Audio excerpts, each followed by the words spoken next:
we had Dynamite, last Dynamite of the month, and of course, we had, our main event of the evening, and it was awesome. It was Moxley versus the Butcher for the world title. You thought it would be somebody else. But I think that's the only premier heavyweight they got. They had to make it work for some semblance of a monster character.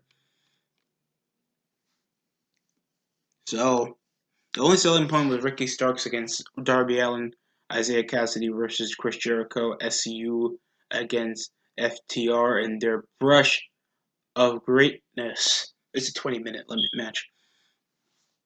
If it weren't tag team matches, like usually 15 minutes. Orange Cassidy against Mr. 10, Britt Baker returning in action, and Cody answering over the dog collar match for next week on Dynamite against Brody Lee for the TNT Championship. So, yeah, we opened up with Ricky Starks against Darby Allin. This was a feud that's been happening for the last few months now over Ricky Starks, notoriously having some semblance of a shadow casted upon Darby Allin, or at least a semblance of hate, thanks to Darby been feuding with the Team Taz for the last couple months.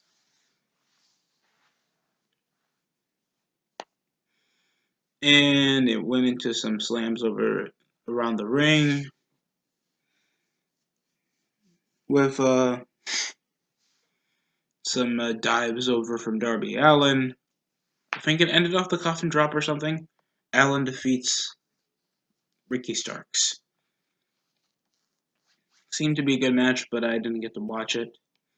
We also had, of course, Cody addressing Brody Lee and his challenge for a dog collar match. And it obviously came off Cody saying no. He said yes. All he did was, of course, the biggest tease over the reaction of course, a limited capacity and, of course, impromptu fans around, so it doesn't look that awkward. With the whoa, Cody, Cody. I mean, the guy looks emotional. It looks legitimate, and it looks like it's time for payback over his loss against him last time they faced off for the title. So it looked personal. Brody better win. It ends up with Dark Order coming out assaulting Cody, with QT Marshall, Dustin coming, then Brandy coming to take out, of course, Anna Jay. Everybody holding back, and we have, of course, our big personal match. While Moxley's beating jobbers off Eddie Kingston's jobber family.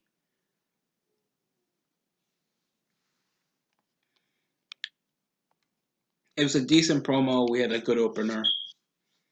Next up was the AEW Tag Team titles were on the line against FTR after the match against the Jurassic Express. And we had some headlocks. I thought the match dragged a bit. We had, of course, some decent cutoffs over some hot tags. Some suplexes on the outside. It ends off with a cheap roll-up over for the victory over FTR. Some good clotheslines. I think we had a springboard drop from the outside from Kazarian. The match was as decent as you can give it, but I'll take anything in this case. This was a better match than last week against Jurassic Express. So, yeah, and the commentary actually did a decent job. They didn't call Scorpio Sky too cold. Scorpio, another black wrestler. Isaiah Cassidy faced off against Chris Jericho. He won. Jericho won. What do you expect these black jobbers to do? They're just weaker street profits with no semblance of trying to have charisma. Other than crappy haircuts and not even a better build. I mean, they're both high flyers. While at least the street profits, they have, of course, the muscle and they have the high flyer out of Montez Ford. The muscle's Angelo Dawkins. And the match was fine. We had some counters or reverse off a DDT. I think a lion salt for an obvious near fall, obviously a mockery over Chris Jericho, and then it ends off a Judas effect of a springboard move The match was fine, and it's like, oh, Jericho's meeting his match. We know he's gonna win because we know Jericho's gonna get jobbers over. He's gonna get guys that look like potential stars. That's why Orange Cassidy was at least good enough to get a push out of it. And he came from that to challenging Brody Lee for the TNT Championship. So that's at least decent enough. Because there's a semblance of charm and charisma, a bit of charisma with Orange Cassidy. So I can understand why he would get a semblance of a push. I just don't think they should overly push him. If you want to give him some semblance of a storyline, I understand. But just don't overshun him or overshove him over everybody's face, or else it's going to lose like the excitement of what made Orange Cassidy that likable when there was a capacity crowd on Dynamite. So, next up we got Orange Cassidy, the guy we were just talking about. He hit a dude buster on Mr. 3. We had some Superman punches. We had mockery over, of course, the freaking jobbers out of John Silver and Alex Reynolds mocking Orange Cassidy. We only had like one muscle move off Mr. 10 after it slowing down Orange Cassidy, and it just ends off Cassidy squashing Mr. 10. And this is the same guy like matching up with Moxley. Whoops. Is like the only guys we're going to take legitimately on the Dark Order is literally just Grayson, Stu Grayson, and Evil Uno, and Brody Lee. That's about it. Like Reynolds and Silver can do like a few cool moves. Mr. 5 is a jobber, and so is Mr. 10.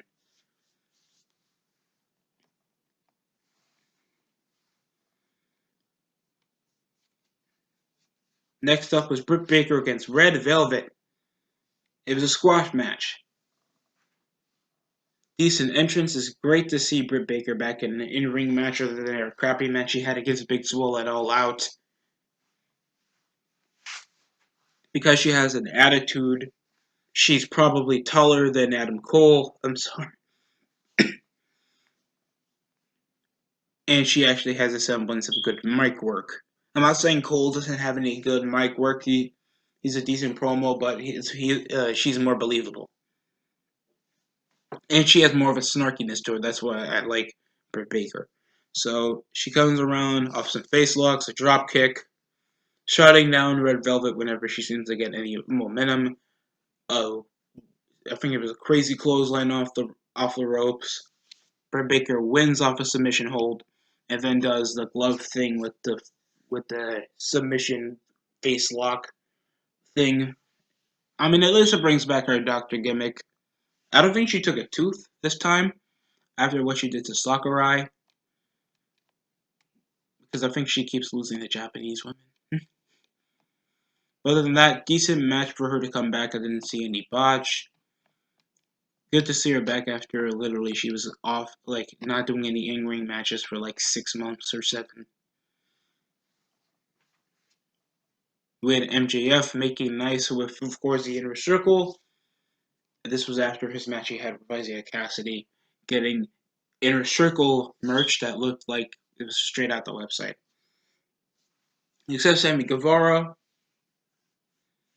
some apparent reason, like AEW hates Hispanics. And of course, it ends with a bit of a teaser that probably that Jericho is getting more of a liking over MJF after literally the runoff jokes of them not really liking each other after pretending to like each other. So there it is. And it's probably still have to do with MJF teasing over being more of making a leader faction, being the leader of a faction later on in Dynamite. So I don't know if this is going to presumptuously make like a teaser for a world like Jericho versus Mox against MJF to be who is going to be the leader of the Inner Circle. That would be an interesting concept, and plus you have a younger guy that would be more captivating on the mic with a number of dudes that would do whatever he asked, and plus still having Wardlow and Hager with him. And I feel that would be nice, I guess, but they're both heels, and I don't know how they would play that off, especially if Jericho was still doing this thing with Matt Hardy. and the injury thing. So we also had our main event that was John Moxley against who? From Eddie Kingston, not his best friend, not Fiend, it was the Butcher. Yay, I was so excited to see the Butcher get a title shot. So it was a hand-picked opponent by Eddie Kingston after he lost to him literally a week prior for the AEW World title. And the match was as basic as you can get it. At least there was a target over focusing on the knee over Moxley. Some major chops over the counter whenever Butcher had the momentum. I think there was a rush with the guardrails and some clotheslines. It ends off the Bulldog chokehold submission that took out Eddie Kingston. And the same thing Eddie Kingston referenced in his promo over Moxley. The match was meteoric, if I can say so. The match was fine. I mean, the double arm DDT, it ends off the basic submission hold, and I still get confused. Like, why didn't you do this to MJF if you had a different move in your arsenal? Don't you use like the rear naked choke sleeper hold to take out Brian Cage in your match against him? So that it just makes it more pointless. But the match was fine, and it's. But I just felt like it was completely out of the wall. Butcher's just having this pointless squash match for an important match at the main event, other than to just cause more heat over this faction that continues to lose.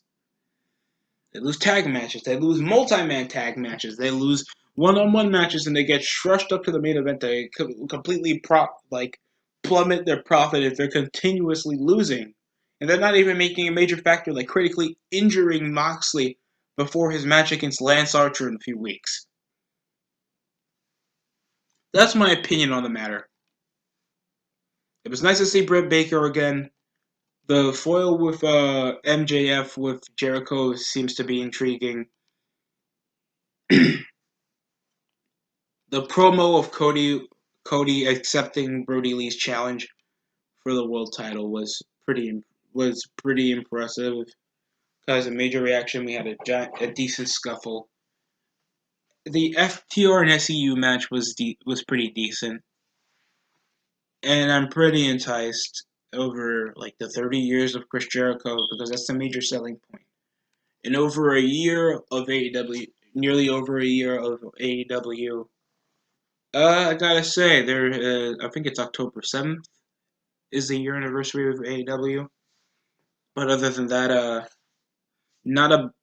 I think this is an average show. Average show, not the greatest. I thought the main event was lackluster all because of the Eddie Kingston stuff going on with Moxley.